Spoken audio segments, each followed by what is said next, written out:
Hey, what's up guys? Welcome back to my channel. Welcome back to another video. As promised, today we're doing CARPRO Retyre versus Adams wheels and tire cleaner. We're gonna test the tire cleaners on the back side, the side that never gets cleaned. So we're gonna push those cleaners to their limits. After that, I'm gonna give you a really good close-up look. I'm gonna give you my thoughts, my recommendation. All right, CARPRO Retyre. I'm expecting this to be a really high pH. There's no SDS online for this. CARPRO is not really good with SDS, as we know. So I'm expecting this to be above 12 at least, but there's no caustic smell. I've not noticed any kind of vapor to this. So this is really pleasant to use, but it comes at 93 Canadian for a gallon. And this is a ready-to-use product, no dilution. So if you do the math, you're looking at $4 or $5 to clean tires, which is a nightmare in my book. Anyway, Adams, this is pH 13.5, really caustic, really aggressive. Adams would be the first to tell you this is meant for caked up tires and wheels, really aggressive, not meant for maintenance. If you maintain your car, you don't need this. It's more for fun, or if you've got a lot of cars coming up, or you're working on many cars, neglected cars, trash cars, you're gonna wanna use this. This is rated for $53 a gallon, which it's ready to use, just like Retyre. So it's not a great price either, but if you can get it on sale, you wanna save some time with a powerful cleaner, this is gonna be it, guys.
result, it's a really close matchup. There's not much of a difference.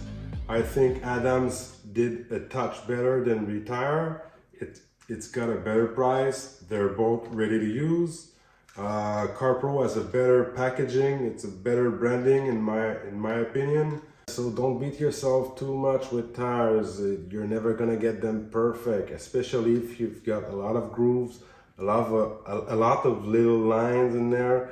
Those are pretty much impossible to get perfect unless you do 2, 3, 4, 5 rounds, which I never do. I go 1 round and that's it.